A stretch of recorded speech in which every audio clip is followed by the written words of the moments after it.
Oi pessoal, boa noite a todos.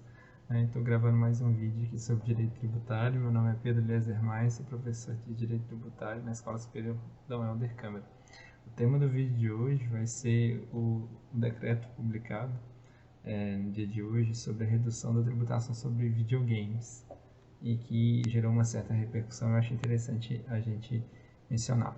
O referido decreto, pessoal, o decreto número 10.532, de 26 de outubro, né?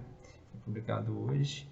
E no referido decreto, ele institui a redução de alíquotas, né? De 40% para 30% em relação a consoles e máquinas de jogos de vídeo, de 32% para 22% para partes e acessórios dos consoles e 16% para 6% no caso de máquinas de jogos de vídeo com tela incorporada, portáteis ou não, e suas partes. Então percebam aí que foi um decreto que abrangeu praticamente todos os elementos dos videogames, reduzindo a carga tributária. É importante dizer também que no ano passado, em 2019, o governo Bolsonaro já tinha baixado um decreto e reduzindo a tributação sobre os videogames. Então é a segunda vez que o governo Bolsonaro reduz a tributação sobre esse bem em específico. Aí vem uma dúvida que alguns alunos já me perguntaram. O presidente ele pode reduzir tributos através de decreto? É possível? Não seria necessária a utilização de lei nesse caso?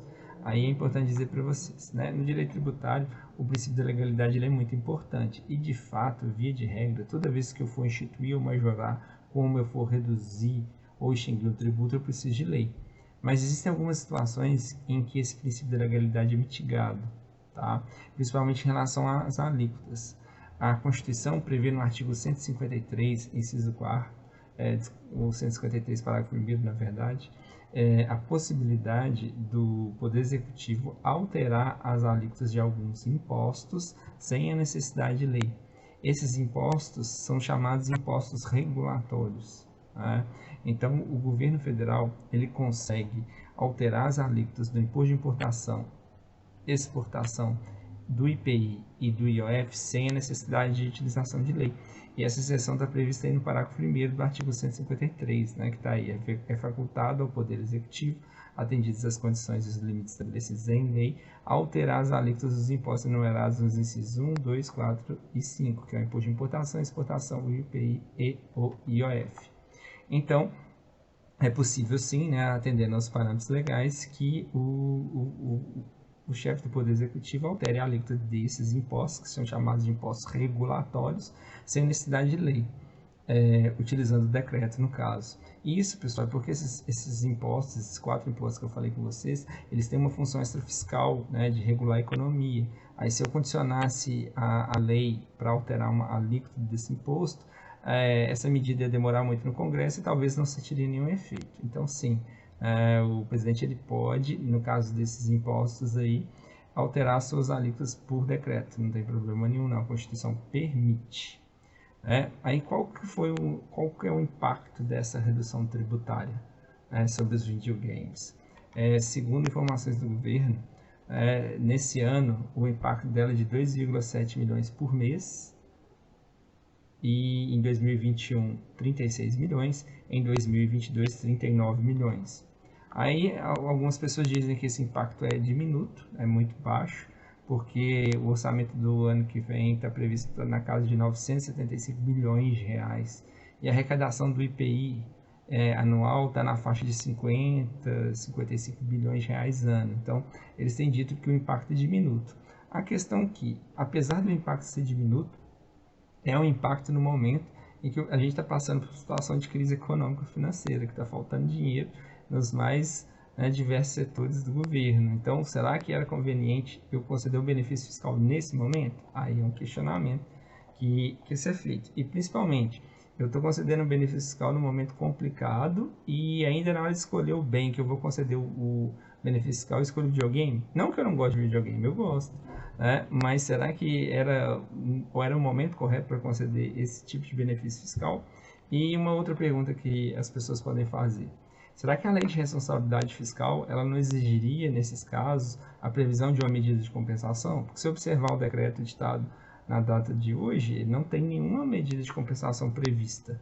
Aí, pessoal, para quem não sabe, existe essa lei de responsabilidade fiscal e no artigo 14 da lei de responsabilidade fiscal, ele prevê essa necessidade que toda vez que for concedido um benefício fiscal de natureza tributária, que importe redução de tributos, segundo essa medida deve estar acompanhada de medidas de compensação no período mencionado no caput por meio de aumento de receita proveniente de aumento de alíquotas, ampliação do base de cálculo, majoração, criação de tributo ou contribuição.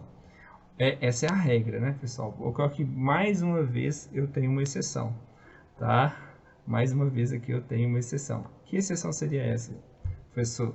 Nesse caso, essa medida de compensação ela não se aplica em relação à alteração das alíquotas dos impostos lá do artigo 153, incisos 2, 4 e 5. Ou seja, esses impostos regulatórios aí, quando o governo altera as alíquotas deles por decreto e reduz, ele não incide lá na condição da lei de responsabilidade fiscal de ter que instituir uma medida de compensação. Então, o que o governo Bolsonaro fez? Ele reduziu a alíquota do videogame por decreto? Pode. Em relação ao IPI? É possível. E ele também não precisa estabelecer uma medida de compensação porque se trata do imposto regulatório. Então, ele não feriu o princípio da legalidade e também não desrespeitou a lei de responsabilidade fiscal. Tá certo? Aí, uma outra pergunta que a gente poderia fazer é se quando o governo ele reduz a arrecadação do IPI, isso impacta de alguma forma a receita de estados e municípios, já que o IPI é um tributo federal. Para quem não sabe, pessoal, existem alguns tributos federais e estaduais que têm a repartição de receita. Como assim, professor? Parte da arrecadação desses tributos são repartidos com os entes menores, né? A União reparte receita com estados e municípios, os estados vão repartir receita com municípios. Tá? E no caso do IPI é um desses impostos. Tá?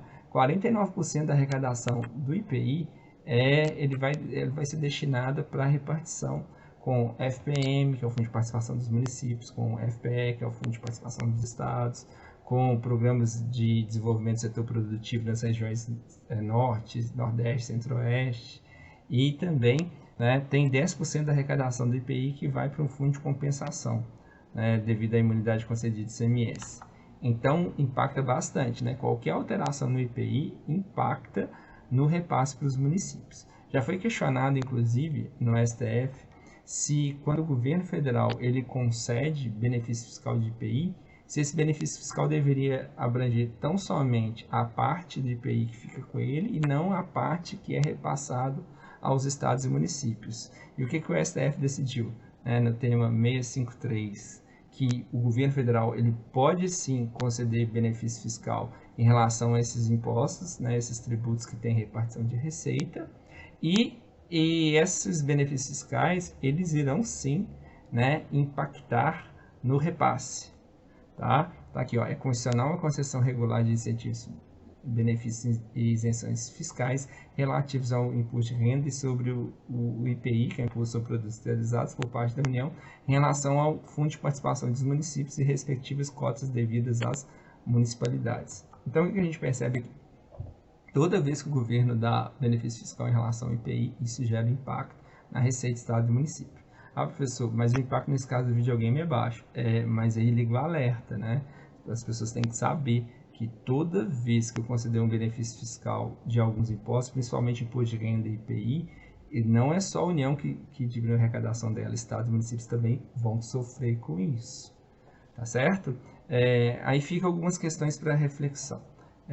Tem algumas pessoas que elas são favoráveis à redução da tributação sobre o videogame, porque reduzindo a tributação vou acabar vendendo mais videogame, mais jogos, mais acessórios e vou acabar talvez até aumentando uma arrecadação. Esse é o argumento de quem defende a redução da tributação sobre o videogame. Tributa menos, vende mais, e mesmo com a alíquota menor eu acabo arrecadando mais. E tem um argumento contrário também.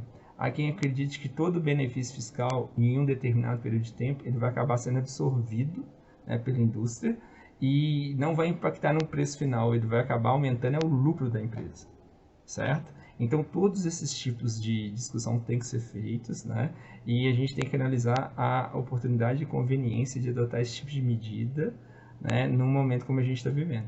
Tá? Fica a reflexão aí para todo mundo. Obrigado, espero que tenham gostado.